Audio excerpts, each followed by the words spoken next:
خدا باپ اور بیٹے اور روح القدس کے نام سے آمین۔ میرے عزیزو، آئیے ہم خداوند اپنے خدا کا شکر کریں جس نے آج کا یہ خوبصورت دن ہماری زندگی میں بڑھا دیا۔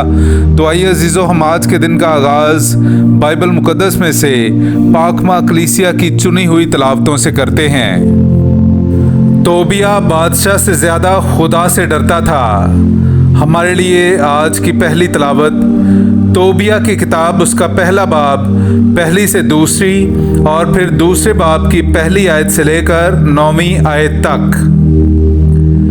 توبت نفتالی کے قبیلہ اور شہر سے تھا، جو فرازی جلیل میں ناشون کے اوپر کو اس راہ کے پیچھے ہے جو مغرب کو جاتی ہے، اور جس کی دہنی طرف سفت شہر ہے۔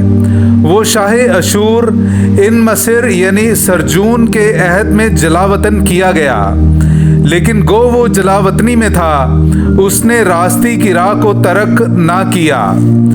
اس کے بعد ایسا ہوا کہ خداوند کی عید کے دن توبت کے گھر میں ایک بڑی ضیافت کی گئی، تو اس نے اپنے بیٹے سے کہا، جاؤ اور ہمارے قبیلہ میں سے بعض کو جو خدا سے ڈرتے ہیں بلا، تاکہ ہمارے ساتھ کھانا کھائیں۔ تو وہ گیا اور لوٹ کر خبر دی کہ بنی اسرائیل میں سے ایک شخص گلی میں قتل ہوا پڑا ہے۔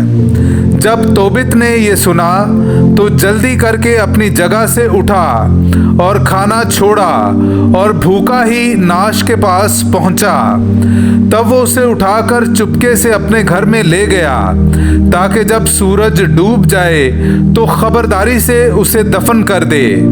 اور اس ناش کو چھپا دینے کے بعد اس نے روتے اور تھر تھراتے ہوئے روٹی کھائی، اور اس نے اس کلام کو جو خداوند نے آموس نبی کی زبان سے فرمایا تھا یاد کیا کہ تمہاری عیدوں کے دن ماتم اور نوحہ میں بدل جائیں گے۔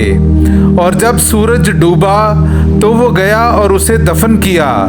تب اس کے سب رشتہ داروں نے اسے ملامت کر کے کہا کہ اسی بات کے واسطے تیرے قتل کا حکم ہوا، اور تو موت کے فتویٰ سے بمشکل بچا، اور تو پھر مردوں کو دفن کرتا ہے۔ لیکن توبت بادشاہ سے ڈرنے کی بنسبت خدا سے زیادہ ڈرتا تھا، تو وہ مقتولوں کی ناشوں کو اٹھا لے جاتا اور اپنے گھر میں انہیں چھپا رکھتا، اور آدھی رات کے وقت انہیں دفن کر دیتا تھا۔ پاک کلام کا پڑھا اور سنا جانا ہم سب کے لیے باعث برکت ہو۔ خدا کا شکر ہو۔ مبارک ہے وہ آدمی جو خدا سے ڈرتا ہے۔ میرے عزیزو، آئیے ہم خداوند اپنے خدا کی حمد و تعریف کریں۔ میں آپ کے سامنے پڑھوں گا زبور نمبر 112، اس کی پہلی آیت سے لے کر 6 آیت تک۔ ہاللویا! مبارک وہ آدمی ہے جو خداوند سے ڈرنے والا ہے، اور جسے اس کے احکام نہایت عزیز ہیں۔ اس کی نسل زمین پر طاقتور ہوگی، صادقوں کی پشت مبارک ہوگی۔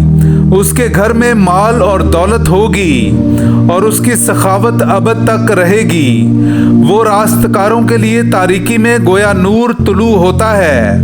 وہ مہربان اور رحیم اور صدیق ہے۔ کیا ہی سعادت مند وہ آدمی ہے جو مہربان ہو کر قرض دے اور صداقت سے اپنے مال کی مختاری کرے۔ اسے کبھی بھی جنبش نہ ہوگی۔ صادق کا ذکر ابد تک رہے گا۔ پاک کلام کا پڑھا اور سنا جانا ہم سب کے لیے باعث برکت ہو۔ خدا کا شکر ہو۔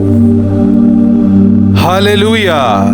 مسیح کا کلام بہتات سے تمہارے دلوں میں گھر کرے، اور اس کے وسیلے سے خدا باپ کی مرضی بجا لایا کرو۔ ہاللویا! میرے عزیزو، آئیے ہم آج کا انجیلی اقتباس سنتے ہیں۔ انجیل مقدس بامطابق مقدس مرکز، اس کا 12واں باب پہلی 12 آیات۔ پھر وہ ان سے تمثیلوں میں بات کرنے لگا کہ ایک شخص نے تاکستان لگایا اور اس کے چاروں طرف احاطہ گھیرا اور کھود کر کولو گاڑا اور برج بنایا، اور اسے اجارہ داروں کو اجارہ پر دے کر غیر ملک میں چلا گیا۔ پھر وقت پر اس نے ایک نوکر کو اجارہ داروں کے پاس بھیجا تاکہ وہ اجارہ داروں سے تاکستان کے پھلوں میں سے لے لے۔ انہوں نے اسے پکڑ کر پیٹا اور خالی ہاتھ لوٹا دیا۔ اس نے دوبارہ ایک اور نوکر کو ان کے پاس بھیجا۔ انہوں نے اس کا سر پھوڑا اور اس کو بے عزت کیا۔ پھر اس نے ایک اور کو بھیجا۔ انہوں نے اسے قتل کیا۔ پھر اور بہتیروں کو بھیجا۔ انہوں نے ان میں سے بعض کو پیٹا اور بعض کو قتل کیا۔ اب اس کا ایک اور باقی تھا، اس کا بیٹا، اس کا پیارا۔ آخر اس نے اسے ان کے پاس یہ کہہ کر بھیجا کہ وہ میرے بیٹے کا تو لحاظ کریں گے۔ لیکن ان باغبانوں نے آپس میں کہا، یہی وارث ہے، آؤ ہم اسے قتل کر ڈالیں تو میراث ہماری ہو جائے گی۔ اور انہوں نے اسے پکڑا اور قتل کر کے تاکستان کے باہر پھینک دیا۔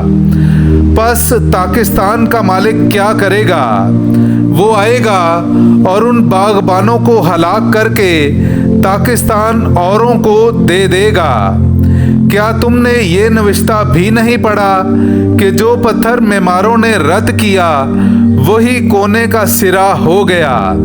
یہ خداوند کی طرف سے ہوا ہے اور ہماری نگاہوں میں تعجب انگیز ہے۔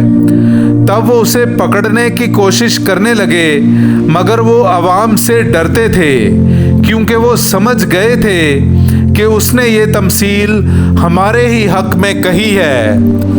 بس وہ اسے چھوڑ کر چلے گئے۔ پاک کلام کا پڑھا اور سنا جانا ہم سب کے لیے باعث برکت ہو۔ خدا کا شکر ہو۔